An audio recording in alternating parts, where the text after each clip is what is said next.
Council meeting of October 25th, 2025 to order. We acknowledge that this meeting, why am I hearing feedback?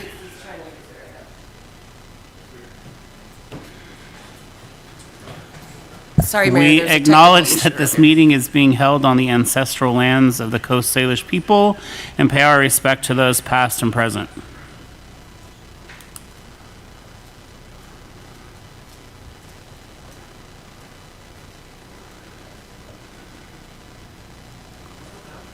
Hello, test.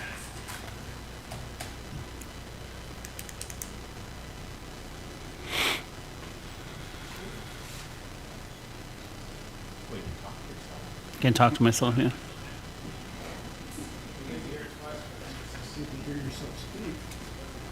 It's always fun. All right, I think we're back.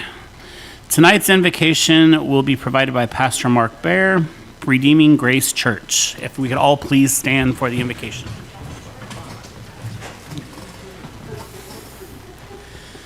Let us pray. Our Father in heaven, you have called this meeting together in your providence, and in your providence and your purposes, you have established any and all governing authorities that exist. And we thank you for this meeting of this city council, and we ask the proceedings today that you would guide them such that they would be peaceful and orderly and beneficial. And we ask, Lord, that you would guide any decisions that they would be made, that they would be just and wholesome and beneficial, and that they would be carried out in the same. And I pray these things in the name of your Son. Amen. Amen. Please join me in the Pledge of Allegiance. I pledge allegiance to the flag of the United States of America and to the republic for which it stands, one nation, under God, indivisible, with liberty and justice for all.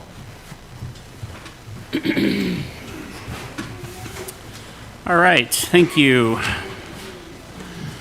Roll call. Councilmember Wittgenstein, is he online, I think?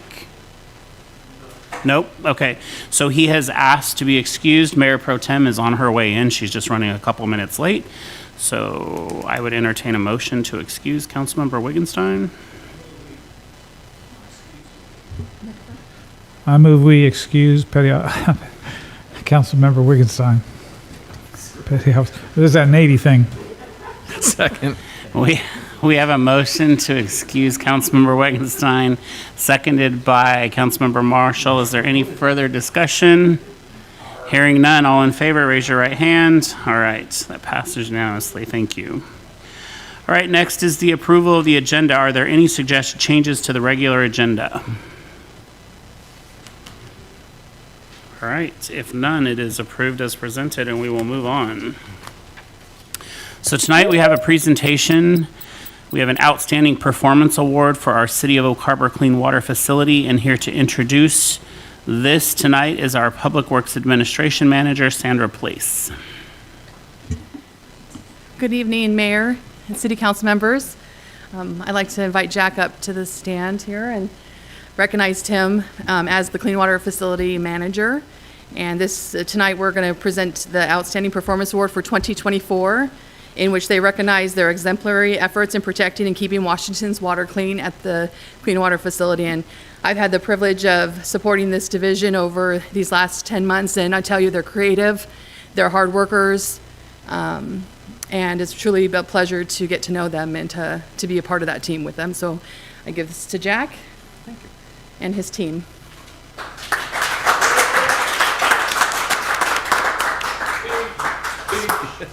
Well, there's not much to speech about. It takes all of us to get here. It's not just me sitting in an office doing it. I've got a great team. I've got a great support staff up at Public Works. All of you guys have really made a big difference, helping us get where we need to be. So this isn't just our award. This is for everybody. Thank you. Thank you, Jack, for all your hard work. We appreciate you. All right, I just want to note for the record that Councilmember Wittgenstein is now online. So, all right. All right, we're going to move on to public comments. Members of the public may comment on consent agenda items or subjects of interest not listed on the agenda at this time. There will also be an opportunity to comment on the remaining agenda items during the meeting as appropriate. Comments on public hearing items will be heard during that portion of the agenda. The public can also visit our website prior to our meetings for methods to submit public comments or contact the city clerk, Julie Nestor, by phone or email. When submitting comments, please include your name and address. Public comments sent anonymously or from a non-verifiable address will be shared with the mayor and council but will not be displayed. We have one new public comment to display since our last regular meeting.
All right, are there any members of the public present who wish to speak to items not listed on the agenda or on the consent agenda?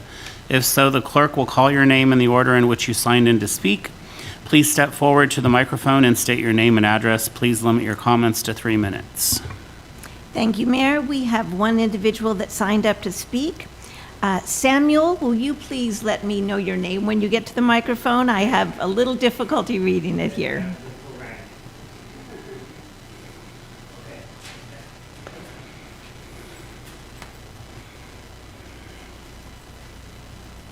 Good morning, Councilman, Mayor, everyone here. My name is Samuel Pippins, Pippens. Excuse me, because I'm still going through a lot of my medicals and stuff like that. So my complaint is I had put my trash out 2 weeks ago, and for the garbage man to pick up, right? And my thing is, if I'm paying for trash or anything like that, if I'm paying for it, it should get done. Well, I had an old dog house because my dogs bit up the house, and I had to buy a wooden house, and I broke it down, stuck it in the plastic bin, the recycle bin, and what they did, dumped it out, and I called Chris, the lady that gave me his number. I called one guy, I forgot the guy who talked to, I think it was Chris, and I said, you guys need to come. I said, I'm not a dog, you need to come up and pick this back up. They said, they're not coming back to my house.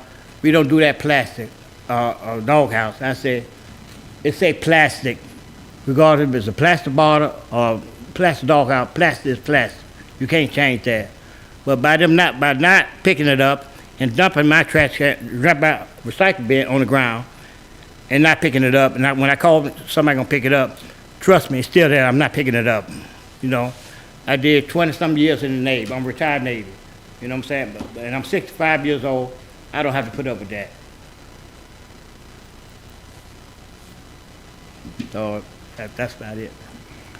Thank you for your comments, sir. I appreciate it. Yes, sir. Mayor, that concludes those that signed up to speak. All right, is there anyone else here with us this evening that would like to step forward and make public comment at this time? All right, hearing no one else who wishes to speak at this time, we'll close public comment, and we will move on to the consent agenda. Staff has presented the listed consent agenda items, all of which were included in the meeting packet. Are there any objections or changes to the consent agenda as presented? You're mumbling over there. Are you just mumbling or, okay. All right, hearing none, may I hear a motion to approve the consent agenda? Councilmember Marshall. I move to approve the consent agenda as presented. Second. Right, we have a motion to approve the consent agenda as presented by Councilmember Marshall, seconded by Councilmember Merrow. Is there any further discussion before I call for a vote? Hearing none, all in favor, raise your right hand. All right, we pass unanimously. Thank you very much. All right, we're going to move on to mayor's comments. We have quite a few things. We have a lot of things that are happening that are positive that I want to highlight, so just bear with me here. Congratulations to the Oak Harbor Police Department. Members of our staff and I were pleased to attend the Greater Oak Harbor Chamber of Commerce Annual Banquet, at which our Oak Harbor Police Department was named Large Business of the Year. Congratulations to Chief Slowick and the entire OHPD on this well-deserved recognition. Washington State Ferries hosted 2 virtual community meetings on October 14th and provided information on the busy peak service season and an update of electrification, fare increases, and new boats. The meetings were recorded and can be viewed online. You can scan the QR code on screen or go to WashDOT website. Oak Harbor Public Schools updates. North Whidbey Middle School Leadership hosted a student leadership conference that focused on developing leadership skills, communication strategies, and team building activities. Last week, students from Oak Harbor High School, North Whidbey Middle School, and Oak Harbor Intermediate School participated in a peer-to-peer event in Anacortes. Peer-to-peer certifies peer educators who learn how to give effective presentations about healthy choices and habits for success. These peer educators will be presenting what they've learned to their classmates throughout the school year. I love seeing these leadership skills being prioritized for our future leaders. Sorry. Speaking of Oak Harbor Public Schools, City of Oak Harbor Human Resources Analyst Leaflore Barrera represented the city at an Oak Harbor High School career fair last week. She said it was a valuable opportunity and shared a range of informational materials and promotional items from our HR department, alongside details about our current job openings. The engagement from attendees was encouraging, and many students and parents showed interest, prompting insightful discussions about potential career paths within local government. It was rewarding to emphasize how a variety of degrees and training can lead to fulfilling careers in our city. Thank you, Leaflore, for that. Congratulations to City Public Records Officer Nicole Bradley. Nicole obtained her Public Records Officer certification from the Washington Association of Public Records Officers. She is working on updated training for all of our departments. She also coordinated a Public Records Association boot camp to be hosted here in Oak Harbor at the Oak Harbor Yacht Club. This boot camp is a hands-on session for public records officers from all over Washington, and since it is a 2-day training, many participants will be staying at local hotels. Art and Elegance event to support the Whidbey Homeless Coalition. This event was scheduled for this month, but organizers have rescheduled it to March 28th of 2026. Upcoming Halloween events. There are several Halloween events in Oak Harbor. Naval Air Station Whidbey Island, Oak Harbor Public Schools, and the Oak Harbor Main Street Association all have activities. Free Halloween candy bags from the city for our kids. These reusable bags will be available now through Halloween at the Main Street Association office while supplies last. Advisory board vacancies. We still have openings on several of our city advisory boards and commissions. See the city's website for information on how to apply and requirements for applicants. Stay connected. Stay connected to city information and activities at any time by visiting our website and our Facebook page.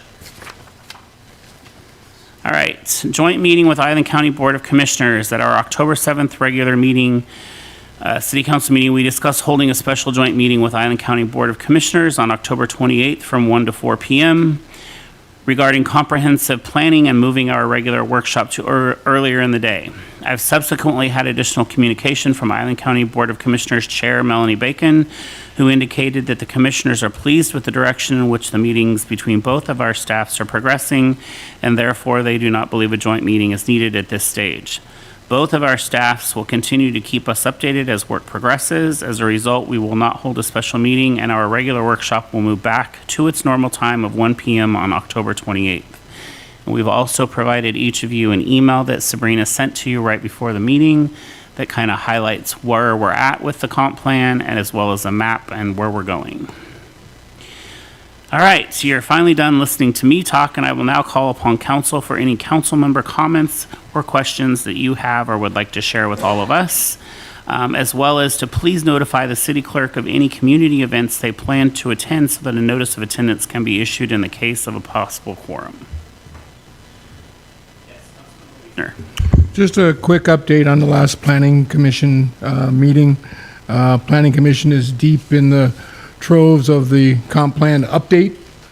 It was a great discussion, actually went on for probably a good 45 minutes or so, which for the Planning Commission was great, and they dug in with some really good questions and understand the task ahead of them going through all of those recommended updates and changes and deletions within the comp plan update.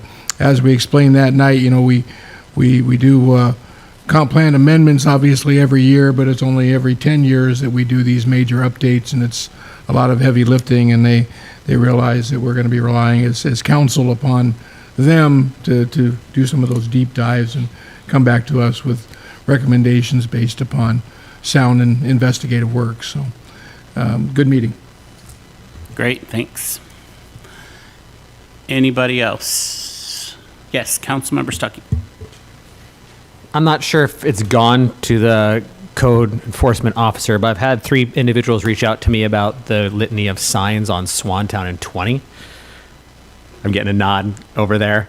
I counted 24 signs on Swantown and 20, and I'm not talking like 3 of them were campaign signs, but I'm like, come call me for windows, or here's for, I can put up your Christmas light. I mean, it's pretty bad. And I look at the sign code, and I mean, they got to be 5 feet away from property lines. I mean, they're right at the sidewalk. So I've referred people to put in a comment on the code enforcement. I'm not sure if anyone has, but if that's something we could look into, because it's bad compared to even normal campaign season. So that's all. We can definitely have a conversation with Ray tomorrow morning about that. I'm sending an email right now. Okay, thanks.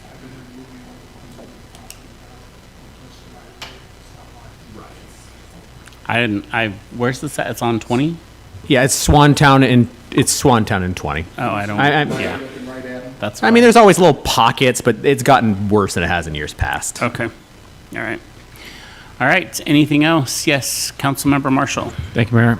Sandra, I'm going to put you on the place on the spot real quick. Can you please get with Sam and have George or somebody contact him and figure out, what the issue is there and how to best resolve that?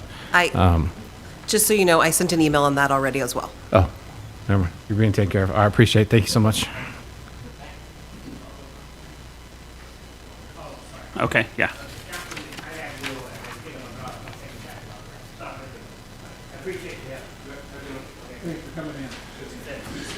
All right. So anything else for the good of the order from the last 2? All right. Hearing nothing, we're going to move on to other items for consideration. The first item up is opioid settlement distribution request, and here to introduce this topic is Chief of Police Tony Slowick. Mayor, Yep. my firm represents the firm I work for represents the seller in the next couple of action items. So I'm actually going to recuse myself from chambers and any discussion involving this. Understood. Thank you.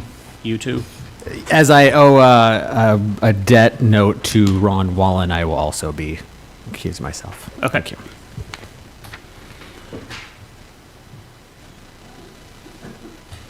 Do we? Oh yeah, Councilmember Wiggins signs here, right? So we're good. Okay. All right, Chief. Way to clear a room. Sorry, I didn't know I had that effect on Just people. kidding. Right, mayor and council members that are left. Chief Slowick to present opioid settlement funds allocation request. So just a brief overview. In 2022, the city approved the participation of the One Washington Opioid Settlement and Distribution Settlement. Since then, we've participated in 5 settlement agreements. Actually, I think we just signed on to 2 additional ones. And in August of 2023, the City Council approved the strategy for distribution of those funds, which we'll go over again tonight. And then in September of 2023 through April of 2024, the Council approved allocation of funds for Drug Task Force, Narcan, and training. So just a refresher on the funds review process. This is the process in front of you here. So the fund can be, the request for funds can be brought forward by a department head or a city citizen in our community. we bring it to council for discussion and a vote. Currently in our opioid settlement funds, these are the unencumbered amount that has not been spent so far. So at this point, we have $444,698.05. From this slide, I was informed that the actual number is a little bit more than that from Wendy today. But the amount that's already been expended is $26,650.80, which leaves us $418,047.25 in the fund. And what Wendy told me today is the actual amount is $424,663.78. So it sounds like we've received a little bit of money. And then David Goldman wanted me to pass that there is a projection that there will be $15,000 more coming in the rest of this year. So what we're asking for funds for is the police department is in need of a training facility. Currently, there's over 300 police and corrections officers in Island and Skagit County. There is no dedicated training facility for law enforcement. There has been excessive training needs for mandated training put on by the state for that goes under mental health, opioid addiction, de-escalation, and having a dedicated training facility will be a benefit for our community. The One Washington MOU allows for the legal use of opioid funds for these different reasons. First responder needs, which also includes infrastructure and training, for leadership planning and coordination, and also for additional training and facility needs under the agreement here. And what the city is asking the action for is to request the $500,000 from the opioid settlement funds for the purchase of a public safety training facility. And then this is the motion that we're asking for. Happy to answer any questions. All right, so the first thing I'm going to do is I'm going to confirm that we received no public comments on this issue. That's correct, Mayor. No public comments were received. All right, and is there anyone here with us this evening? I don't even see anyone, but if there were, are there anyone that would like to step forward and make public comment on this issue? All right, hearing none, I will call upon council for their questions and comments at this time. Councilmember Marshall. Thank you, Mayor. Chief, can you give us that number one more time? Yeah, I'm struggling with that math today. I'm just giving you no, I fully support this, and look forward to being able to move on to the next item as well. So Thank you. appreciate it. Councilmember Merrill. I vigorously, enthusiastically, and with power support this motion. Okay. Then I will entertain a motion. Yes, Councilmember Marshall. I move to approve the allocation of $407,500 from the opioid settlement fund for the purchase of the public safety training facility. Second.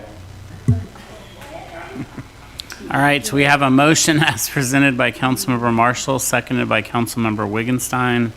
Is there any further discussion on this matter before I call for a vote?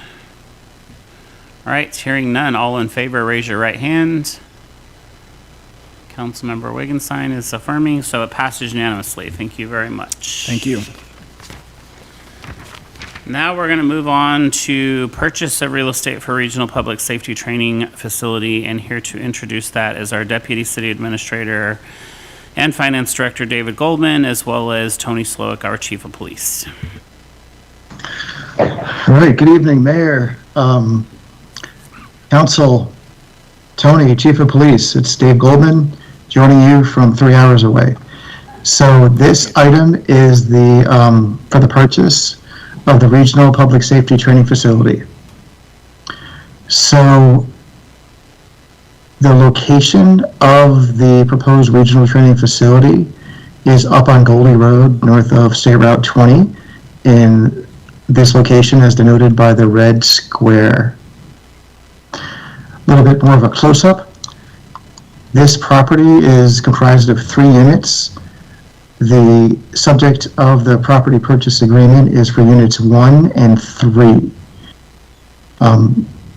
The list price actually for those units was $3.277 million. Working with the seller, we were able to get that price down to $2.75 million, which equates to $211 per square foot. The facility itself is on Unit 1. Unit 3 is vacant property that we can be utilizing for future public safety use. And then Unit 2 is just another parcel that's not subject to this particular purchase agreement. The police department looked at some comparable facilities, and they found that there was a comparable facility that was about 3 times the cost per square foot. So there's a couple of purchase contingencies on the property. One was State of Washington funding agreement, and also a funding agreement with the Skagit County Drug Task Force. We were negotiating with the Skagit County, or they're also known as SCADU for short. The negotiations were back and forth a bit, but it turns out, based on a determination from the legal counsel, that the funding that they were going to use to help purchase this property was not feasible for the use that we were looking at. However, we did receive funding from the state of Washington in the amount of $250,000 minus 3%, because that's a administrative charge that they take out, and that was approved in the state budget back this spring. So we do have that funding available for this purchase. So in this slide, you'll see the total estimated costs, because we're not going to know the exact cost until we close. We did ask the closing agent for estimated closing costs, and they did provide us with a $5,400 estimate. So we have a purchase price of $2.75 million. The feasibility allotment that the City Council approved back in February was for $30,000. We spent some of that. We didn't spend it all. And so altogether, the total estimated closing costs would be in the amount of $2.785 million.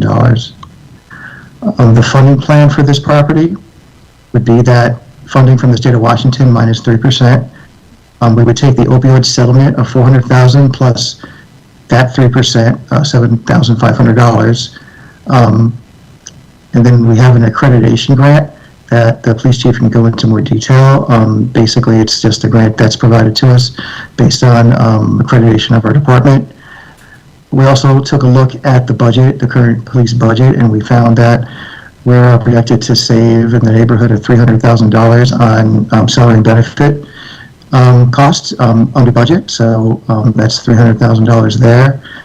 There is an excess stabilization reserve. When I go over all the funds with the City Council on a periodic basis, there's a number of different reserves and reserves that we have in the general fund and other funds as well. One of those funds was this excess stabilization reserve, which was created about 4 years ago when the excess stabilization amount was dropped from 25% to 10%.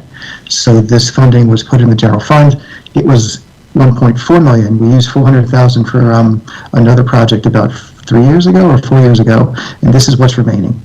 And on top of that, we have unencumbered fund balance in the amount of $807,000 for the total of $2.785 million.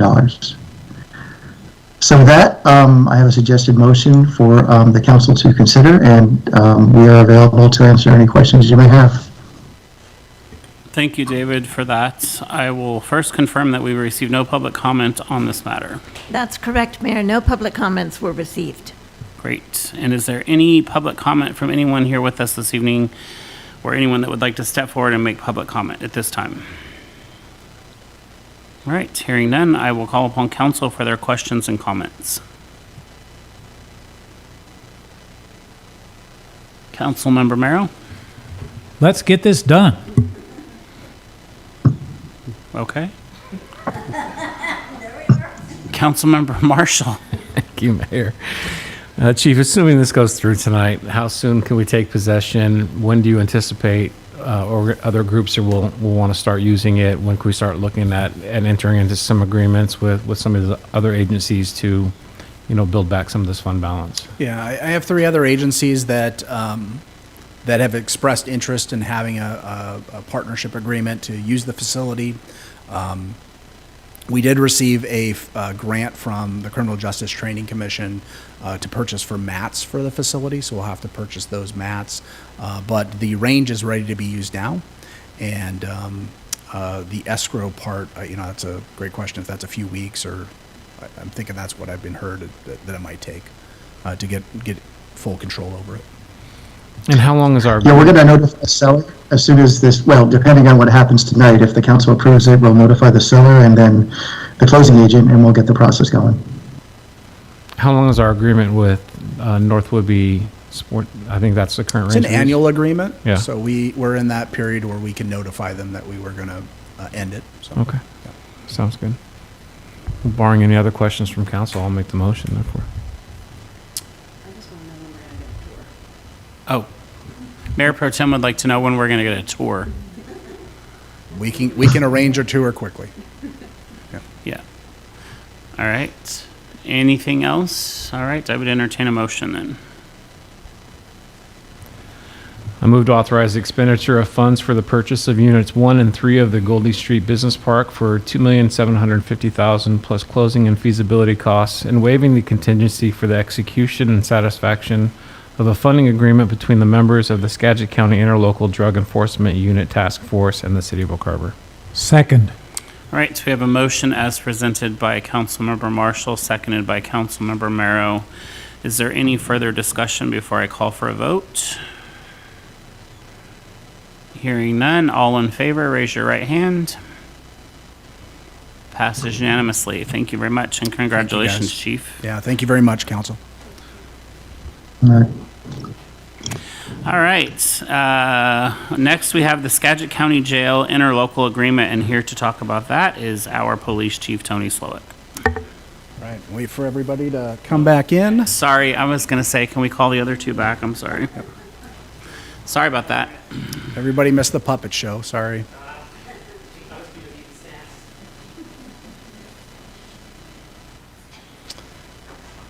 Okay, good evening, Mayor and Council. Chief Slowick to discuss Skagit Jail interlocal agreement for jail services. Since 2020, the Oak Harbor Police Department has utilized local county jails, Island County and Skagit County jails for overnight in custody pending preliminary court appearances. We currently have contracted jail facilities with the South Correctional Entity, or SCORE Jail, that's in Des Moines, and then also the City of Linwood Jail. The average round-trip time transport to the SCORE facility is about 6 hours, plus or minus the weight that we have to take because we're low priority getting checked in over there. So sometimes it does take 8 hours. It's pretty crazy.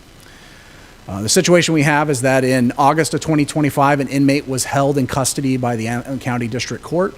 The inmate had medical conditions, and SCORE and Linwood Jail and the Island County Jail declined to hold that person because of they didn't have the proper staff on scene. Skagit County Jail was able to accommodate us and held the person for over a week.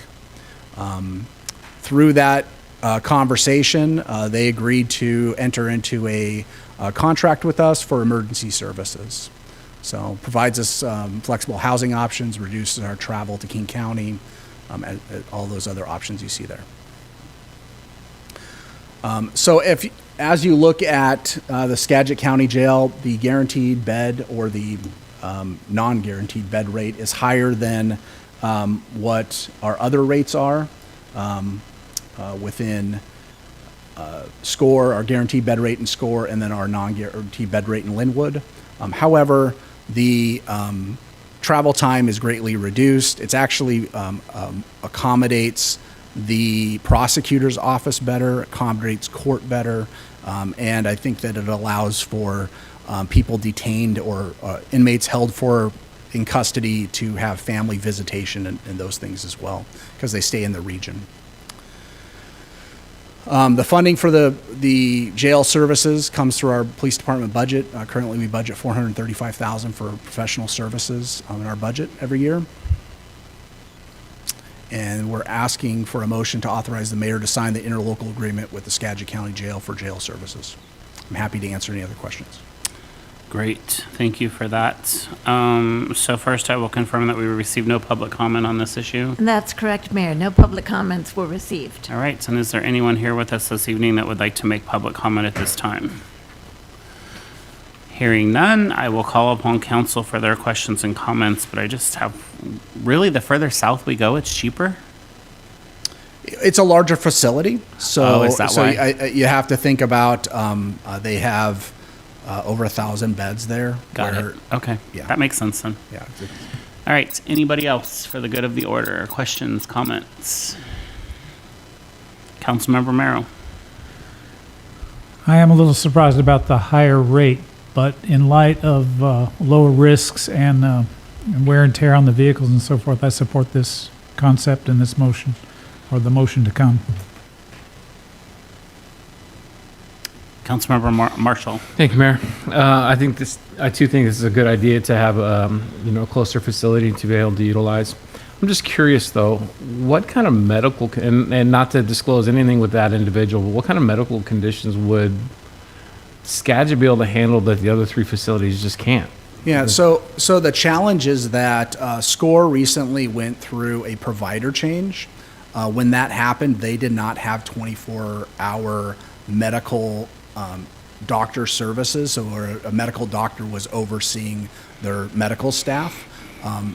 Based off the high needs that this individual had, they didn't feel comfortable accepting that person. Where Linwood Jail is going through a transition on finding a medical provider for their facility, so they aren't currently accepting people with high medical needs.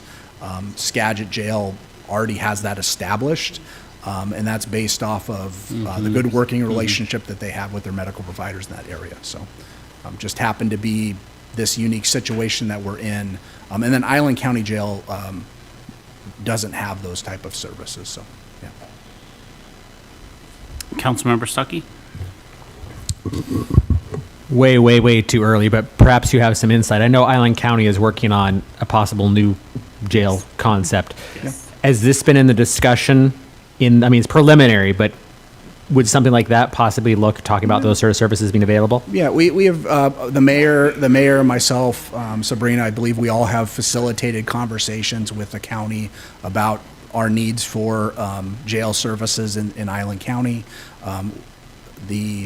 That was heard enough that that Island County included the police department in a conversation on assessing the jail needs in the county, so that we appreciate that.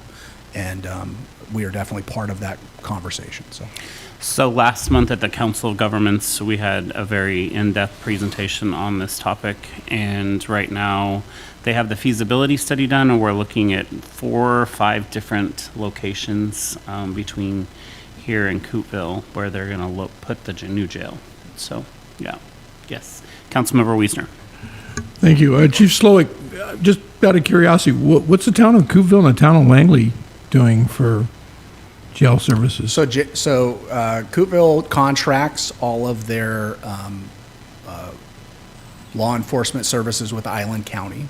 So that falls right into the same process for Island County Sheriff's Office, and they do work the jail. And then Langley contracts with the county, so.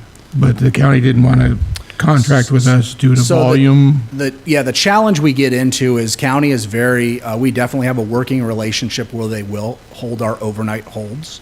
However, we have a need to confirm on our warrants and hold people in custody at our will and our determination, not based off of the occupancy in the jail. And so the challenge that we get into is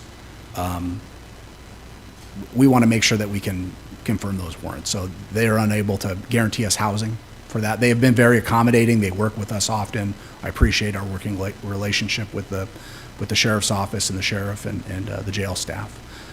We just really need to have guaranteed bed space. And while this Skagit interlocal agreement doesn't guarantee us bed space, it does provide us this other option when we need emergency housing, which is important for us because we do have high need individuals that often, that do get arrested. A judge decides to hold them in custody. And the last thing we want is a judge to have to make a determination that they have to go back out into the community without being held accountable, so. Okay, I like that. And then over on Camino, I'm not familiar, do they have an annex over there, or are they transporting folks back over here, or are they contracting out somewhere over there in that area? Yeah, the sheriff's office there is an annex building over there for the sheriff's office, but they transport back over here to the jail. All right, thank you. Councilmember Merrill. I was just thinking about the need for constructive interdependencies or synergies, and my thought is that especially with regard to the regional drug task force, that just building these constructive interdependencies, especially in something like law enforcement, is highly valuable in my opinion. Whereas, kind of the mass contractual agreement, say in King County or somewhere else, does not have that value added, because in our region we have a kind of a relationship piece, and Skagit is part of our region. So I think it's a plus. Thank you. Anybody else? All right, hearing nothing, I would entertain a motion. Councilmember Merrill. I move to authorize the mayor to sign the interlocal agreement with the Skagit Jail for jail services. Second. We have the motion as presented by Councilmember Merrow, seconded by Mayor Pro Tem. Is there any further discussion before I call for a vote? Hearing none, all in favor, raise your right hand. Passes unanimously. Thank you very much. Yeah, thank you very much. Thanks, Chief. All right, we are going to move on to professional services agreement with Barry Dunn, McNeil, and Parker LLC for Recreation Center feasibility study. And here to introduce this topic is our Parks and Recreation Director, Brian Smith. He is here. I didn't see you sneak in. Good afternoon or evening, Mayor and City Council. Very excited to bring this project to you this evening and get this kicked off. This has been a community initiative supported by our state legislatures. So we're very excited to undertake this. So this is the professional service agreement for the Recreation Center feasibility study. We had a state representative, Clive Shavers, supported by Representative Dave Paul, who put in for us a member requested budget appropriation. And this provides the House and Senate members the ability to request separate appropriations in the capital budget. And our city was awarded $200,000 for this important and youth-led community project. So we came and had a discussion with council last year about the RFP scope, and the project was included in our 2025-2026 biennium budget. Which included the total project budget of $200,000. The Department of Commerce, which administers the funds, retains 3% of that administrative cost, and that's made up through the fundraising efforts of the Oak Harbor Youth and the Would-Be Royalty Program, who brought in an additional $1,227 in donations. And then we made up the difference of the $4,700 from the general fund for the total $200,000. With the help of Sandra here, staff conducted a search of firms qualified to do the feasibility study and design. I'm sorry. There we go. And design conceptual plans for the Recreation Center through our RFP process. Several firms did site visits with us, and we looked at several potential locations, and they got to know our community a little bit better, talked with some of the members of the community. 7 firms submitted completed proposals, and a review committee reviewed those, and then we did interviews with the top firms. Staff selected Barry Dunn, McNeil, and Parker, LLC, otherwise known as Barry Dunn, who had both the highest score and the lowest bid at $133,000. We entered into negotiations. When we did the cost estimates for this study last year, we estimated that the project would come in about $134,000. So we were pretty much right on the money with that, which was good to know.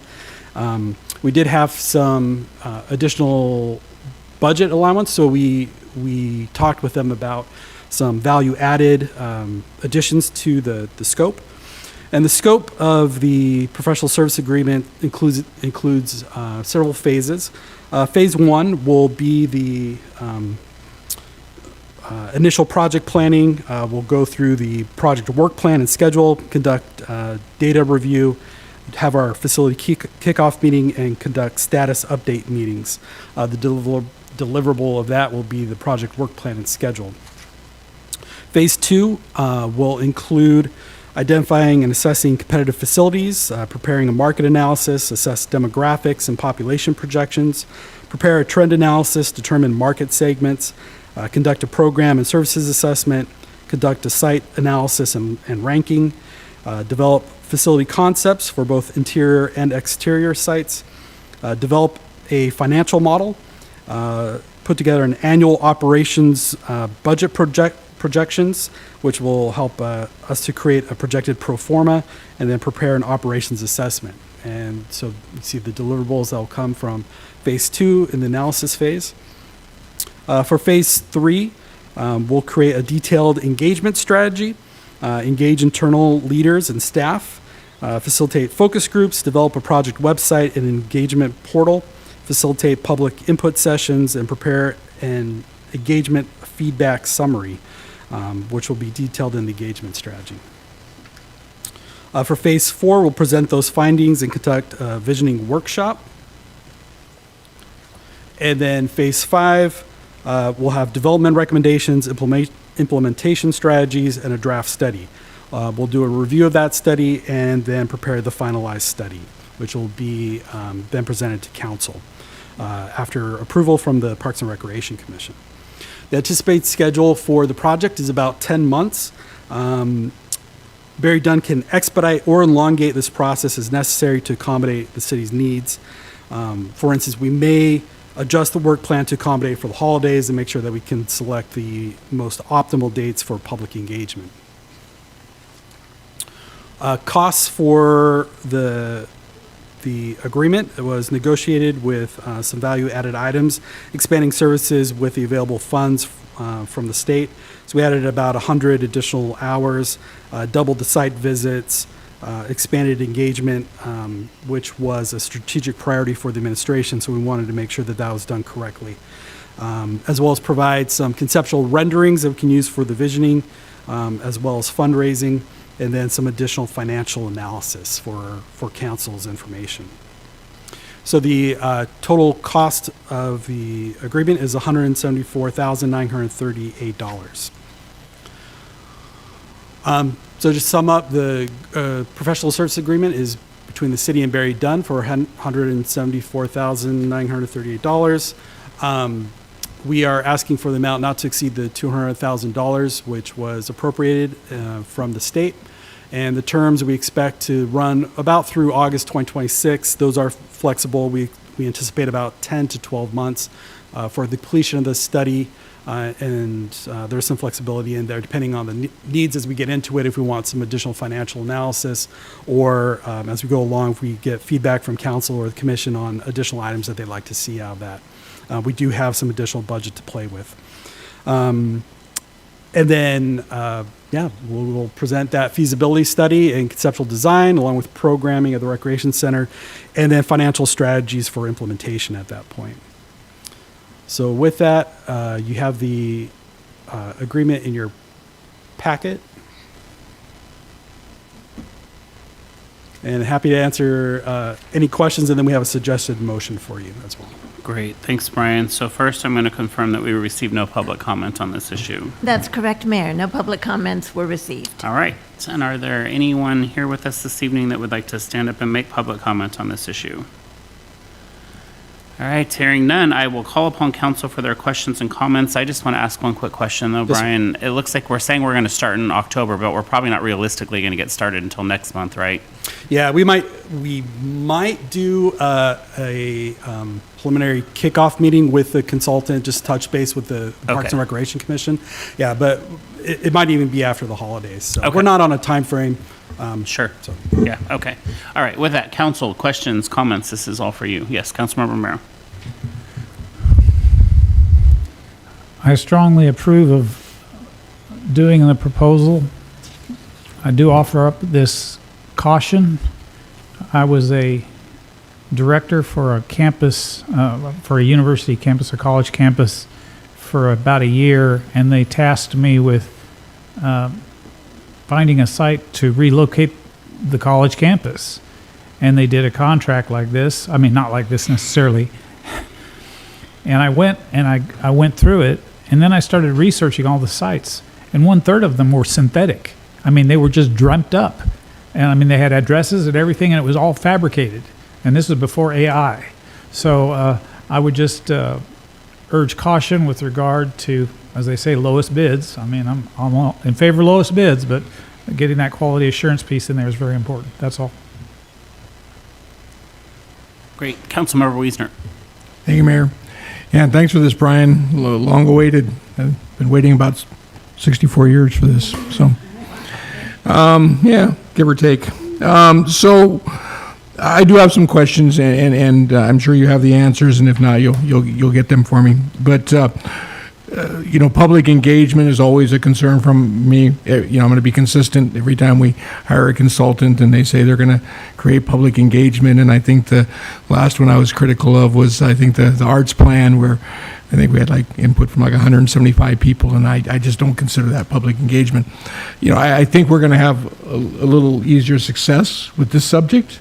I think this is a subject the town can get excited about, and I think there's going to be a lot of opinions flying around, and you know, I hope that, you know, the consultant, you know, does take and try to get as much public engagement as possible. This is going to be another one of these one-shot deals. We're either going to get something that's doable and we're going to do it, or it's going to go up on a shelf and we're never going to see it again. And the chances of us actually doing it are directly proportionate to the amount of time and thought that this consultant puts into putting together a plan that will actually work for this community. And so, and I love their track record, and I've went in and actually looked at several different projects that they've been working on, and they're all somewhat unique, which is what I, you know, expect to see out of this. So, with that said, a couple of cautions and then a couple of questions. First caution.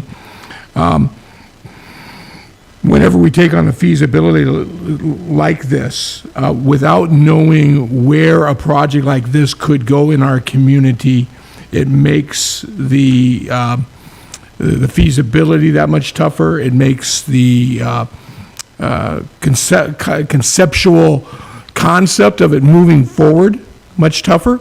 I would like to see sometime early on in this process, once they identify the size of and the needs of and the possible layout of a building, that we start attaching that to possible locations it could actually go, and seeing how many locations are available.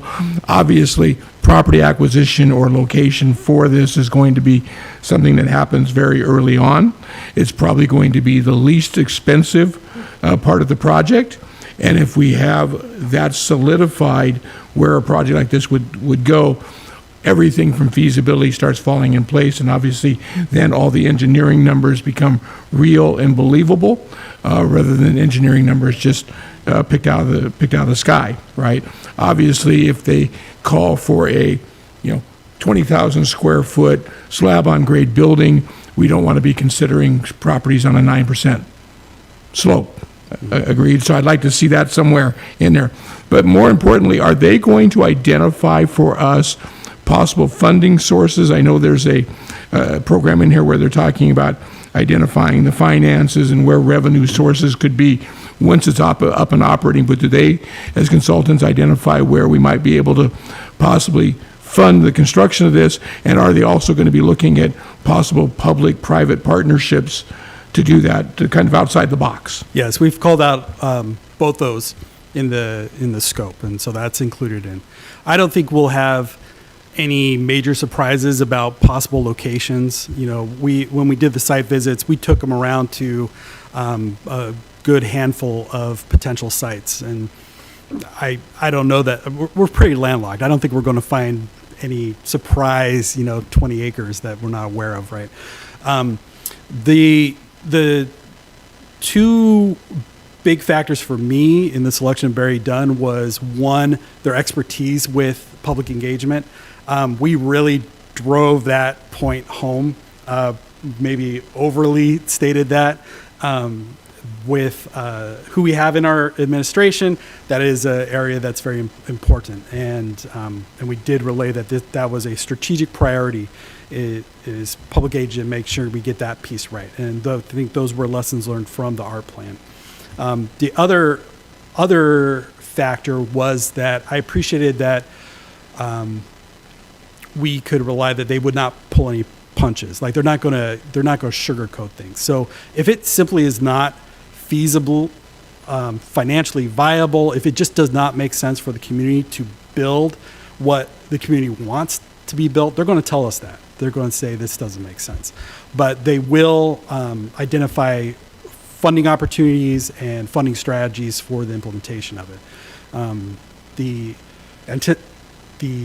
I guess expectation is to roll the feasibility study right into a funding strategy and construction documents and planning and implementation.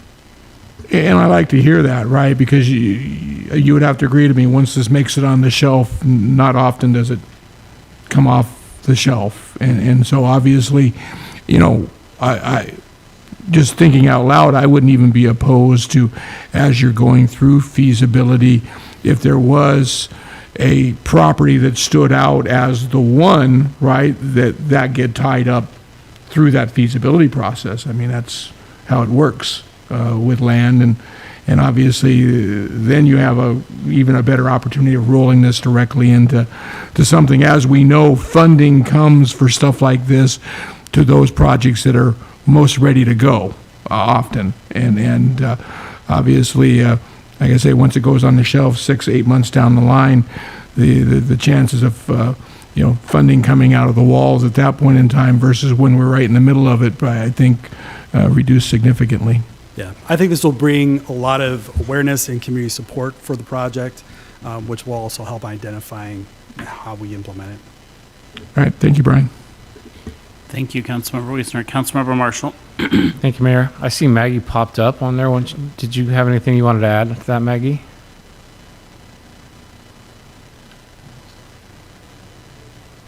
I was trying to find my mute button. Yeah, I do agree with the engagement portion. Thank you, Councilmember Marshall. I do agree with the engagement. Sometimes there isn't a lot of engagement. I do foresee that something like this, we will see a lot of engagement from different demographics, and with a proactive approach, I think we'll be able to gain the results that we are looking for. So I feel really good about it, and I'm ready to work with them and take a proactive approach. And if there's any other questions that we can follow up on, I do see this being an engagement something similar to what we did with Marina, but starting the approach early on, so that the community feels that they are a part of it, and we create a easy to read timeline for them to follow the process along with us. Because I think that that's where our small community really thrives, is following along on a process. And so I'm definitely excited to work on this with you. Thank you, Maggie. I agree. I think that we will get a good amount of community participation in this. I think the waterfront redevelopment plan had a lot of good, positive involvement and engagement with the community, and so that was exciting to see. And I think something of this magnitude potentially will be even bigger than that. I'm really excited about this, Brian. This has been a long time coming. You know, I'm with Councilmember Wiesner. This is many years in the making, something that our community has needed for quite a long time. I really appreciate Representative Shavers and Representative Paul for providing us with the opportunity to fund this feasibility study. I mean, this has the potential to be a huge economic benefit to our community, and also just an opportunity for not just youth, but for all ages to be able to enjoy a facility like this. And it'll be unique to our area. I mean, there's nothing like it in our community and surrounding communities. I was impressed with Barry Dunn's qualifications, the work that they've done, and their familiarity with our area. And so I think they're an excellent choice to conduct this feasibility study. And I really look forward to working with them on this and seeing this project to fruition. So thank you for bringing this forward. Thank you, Councilmember Marshall. Mayor Pro Tem. Thank you, Mayor. Yeah, this is something that we've I mean, growing up here, this literally my entire life this is the thing that we need in this city. And so I'm disappointed to hear that we didn't get any public comment at all just about the feasibility study. But I think that once we start actively engaging with people and soliciting those opinions, I can't think of anyone that lives in the area that wouldn't have some kind of feedback for us. So I'm very much looking forward to that. And let me know how I can help if you guys need anything at all. Let me know.